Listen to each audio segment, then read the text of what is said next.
Assalamualaikum warahmatullahi wabarakatuh.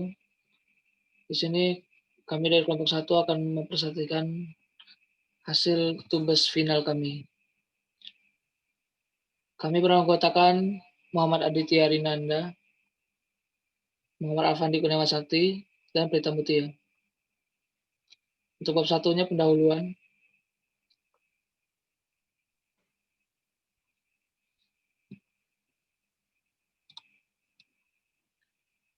Latar belakangnya.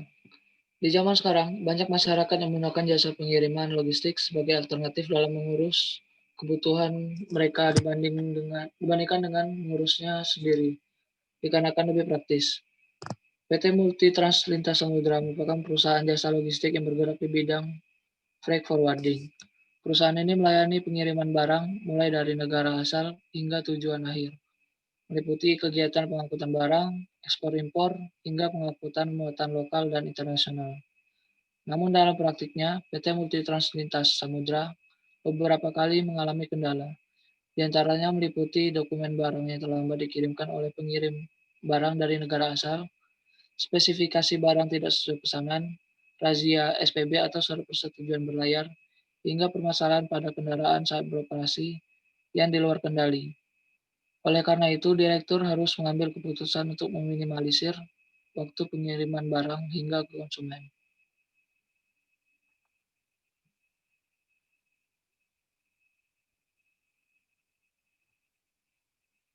Di sini rumusan masalahnya yang pertama yaitu apa saja yang menyebabkan keterlambatan pengiriman barang. Yang kedua, apa saja kriteria pengukuran yang digunakan dalam penyelesaian masalah tersebut. Ya, dan yang ketiga, bagaimana sistem pengiriman yang ada di PT Multitrans Lintas Samudra.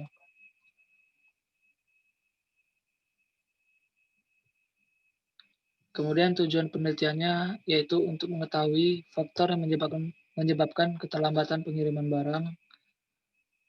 Kedua, kriteria pengukuran penyelesaian masalah. Dan terakhir, sistem pengiriman perusahaan.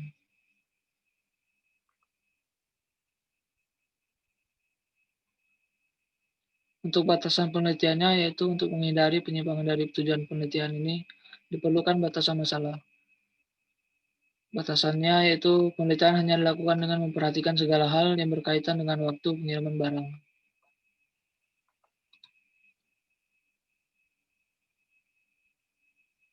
Untuk manfaat penelitiannya bagi peneliti yaitu sebagai referensi penelitian berikutnya dan untuk pemenuhan tugas integrasi.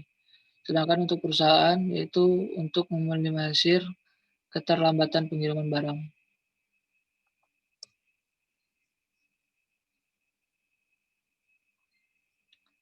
Sedangkan sistematika penulisannya yaitu bab 1 pendahuluan, bab 2 metodologi penelitian, bab 3 pemecahan masalah dan analisis, dan bab 4 kesimpulan dasar.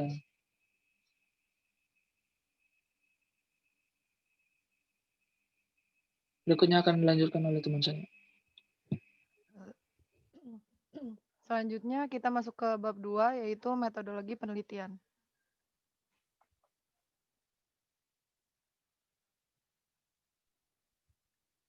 Baik, di sini terdapat flowchart penelitiannya.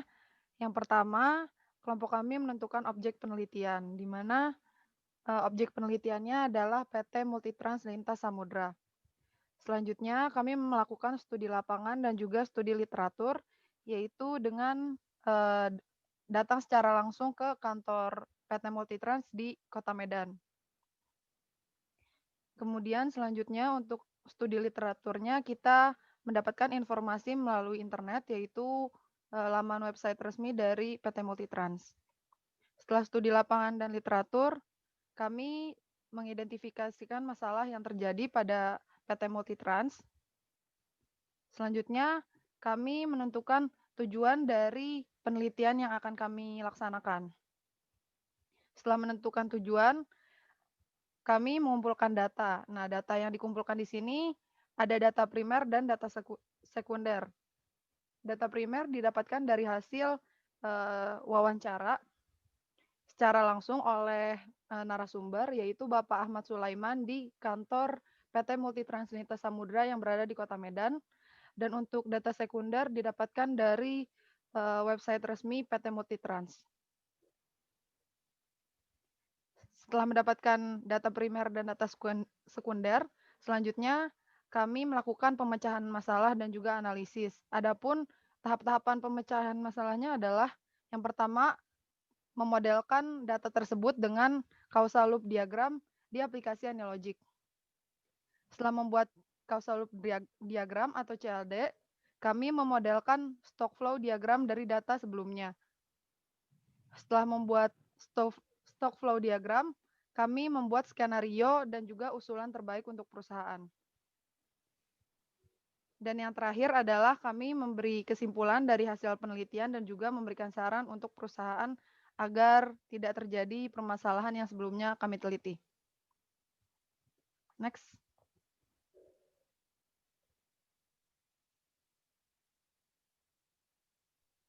Adapun di sini flowchart penelitian dalam penyelesaian masalahnya secara lebih rinci.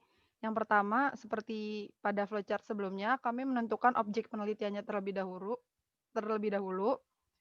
Selanjutnya, kami mewawancarai Bapak Ahmad Sulaiman, seperti yang sebelumnya sudah saya sebutkan juga, di kantor PT Multitrans Lintas Samudra Kota Medan. Kemudian kami mengidentifikasikan masalah yang terjadi di PT Multitrans.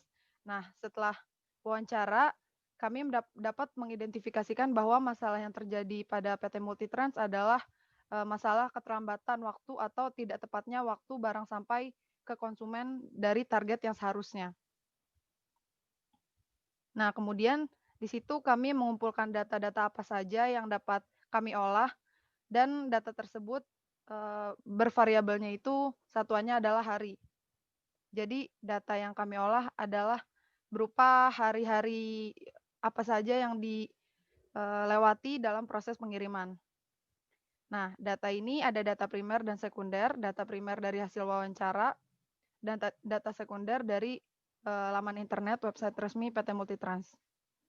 Selanjutnya, apabila data sudah terpenuhi, kami melakukan pengolahan data, namun apabila belum, kami melakukan pengumpulan data kembali.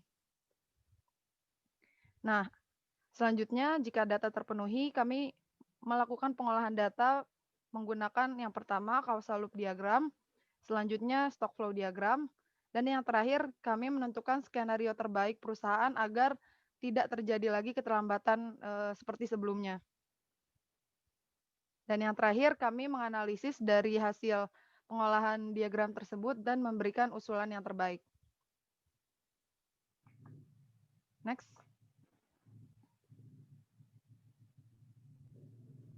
Selanjutnya masuk ke bab 3 yaitu pemecahan masalah dan analisis.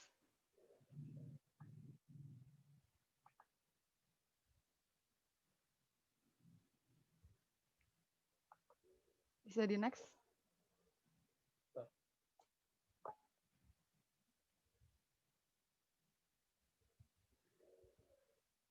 Tapi sebelum masuk ke pemecahan masalah dan analisis, berikut ini adalah profil perusahaan dari PT Multitrans yang kami dapat dari websitenya.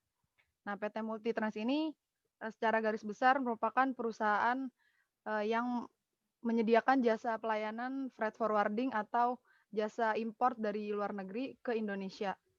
Nah, PT Multitrans ini dengan pengiriman barang sebagai aktivitas inti PT Multitrans Lintas Samudra. Perusahaan ini telah melakukan diversifikasi ke bidang logistik, pemindahan, penerusan kargo proyek, dan logistik keluar, layanan pelengkap yang membutuhkan infrastruktur dan kemampuan serupa. Dan juga hal-hal yang terkait dengan kegiatan ekspor-impor. Next. Oh ya, PT Multitrans juga mengirimi konsumennya langsung ke rumahnya. Jadi dia juga door to door. Seperti itu. Oke, selanjutnya bisa dilanjutkan oleh teman saya. Ya, selanjutnya ada data perusahaan, yaitu pertama ada input terkendali, jenis variabelnya. Jenis variabel input terkendali itu ada waktu pengiriman ke pelabuhan tujuan, dengan simbol dan persamaannya itu waktu, nilainya 11, satuannya hari.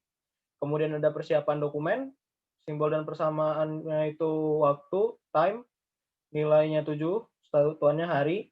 Kemudian ada input tak terkendalinya, yaitu pre-custom clearance, pelabuhan asal, simbol dan persamaannya itu T atau time, nilainya 1, satuannya hari, kemudian ada customs clearance pelabuhan asal, simbol dan persamaannya itu T, nilainya 1, satuannya hari, kemudian ada post custom clearance dari pelabuhan asal, simbol dan persamaannya itu T atau time, nilainya 1, satuannya hari, kemudian pre-customs clearance pelabuhan tujuan, simbol dan persamaannya itu T atau time, nilainya 1, satuannya hari, kemudian ada input data terkendali custom clearance, simbol dan persamaan T atau time, nilai 1, satuannya hari, kemudian ada post custom clearance pelabuhan tujuan, simbol dan persamaannya itu T atau time, nilainya 1, satuannya hari, kemudian ada waktu perjalanan dari pelabuhan ke konsumen, itu nilainya 1 hari, kemudian ada waktu transit, itu nilainya 1 hari, dwelling time di pelabuhan asal, itu komponen proses, yaitu 3 hari, dengan rumus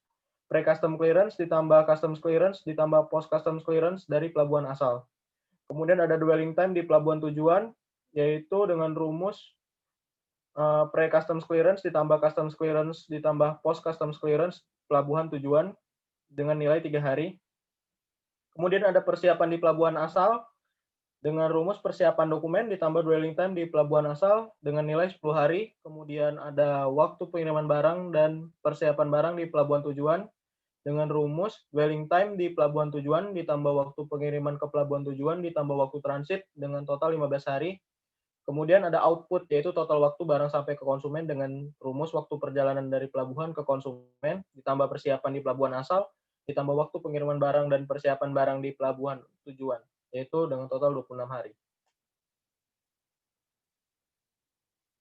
Kemudian ada model simulasinya, yaitu untuk mengidentifikasi faktor apa saja yang menyebabkan terjadinya keterlambatan barang sampai di konsumen dan akibat yang terjadi, serta membuat simulasi yang menyatakan kondisi sistem di perusahaan setiap saat. Model ini dinyatakan dalam bentuk causal loop diagram dan stock flow diagram, serta skenario yang dapat digunakan oleh perusahaan. Berikut adalah causal loop diagram. Di sini kita dapat melihat bahwa variabel dwelling time pelabuhan asal itu dipengaruhi oleh pre-customs clearance asal, customs clearance asal, dan post-customs clearance asal dengan lambang positif yang berarti sangat berpengaruh kuat. Jadi jika bertambah, maka dwelling time pelabuhan asal juga ikut bertambah. Setelah itu ada variabel lama barang di pelabuhan asal, itu dipengaruhi oleh persiapan dokumen dan juga dwelling time pelabuhan asal. Sama, itu juga bersimbol positif, di mana saling menguatkan. Kemudian ada total waktu pengiriman barang ke pelabuhan tujuan, itu dipengaruhi oleh waktu transit dan waktu pengiriman barang. Di sini simbolnya positif juga dan berarti sangat berhubungan kuat. Kemudian ada variabel dwelling time pelabuhan tujuan dengan variabel pre-customs clearance tujuan, customs clearance tujuan, dan post-customs clearance tujuan yang positif, yaitu saling menguatkan. Kemudian ada total waktu barang sampai konsumen itu dipengaruhi oleh variabel dwelling time pelabuhan tujuan dan barang dikirim dari pelabuhan dengan lambang positif yang berarti saling menguatkan. Kemudian ini adalah SFD atau stock flow diagram, di mana dapat kita lihat stoknya itu berupa waktu barang sampai ke konsumen dan flow-nya ialah persiapan di pelabuhan asal dan waktu pengiriman barang dan persiapan barang di pelabuhan tujuan. Di mana flow pertama yaitu persiapan di pelabuhan asal itu dipengaruhi oleh parameter persiapan dokumen, dwelling time pelabuhan dan dwelling time pelabuhan asal. Di mana variabel dwelling time pelabuhan asal itu dipengaruhi oleh parameter customs clearance asal, pre-customs clearance asal dan post-customs clearance asal.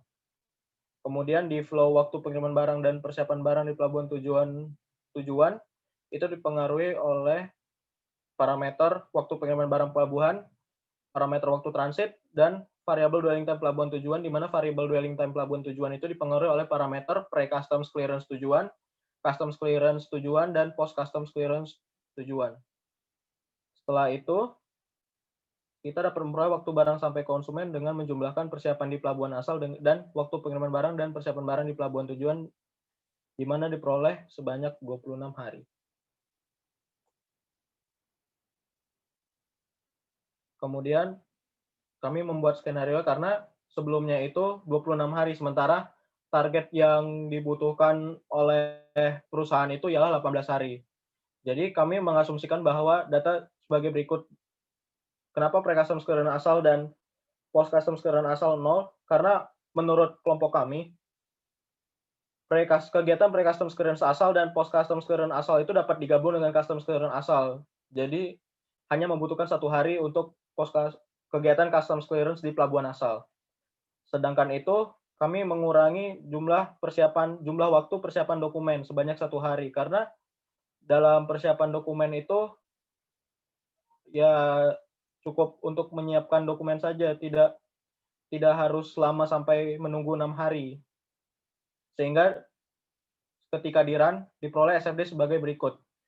Dengan hasil yaitu 18 hari lamanya barang sampai ke konsumen.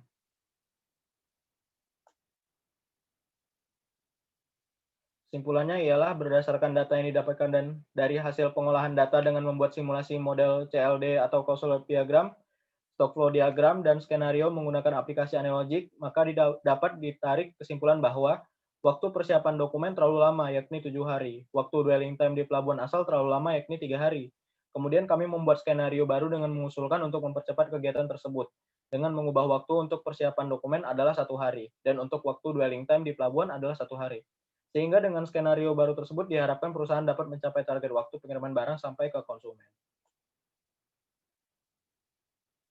Saran untuk perusahaan PT Multitrans Lintas Samudra ialah untuk mempercepat kegiatan persiapan dokumennya agar target waktu barang sampai ke konsumen tepat waktu.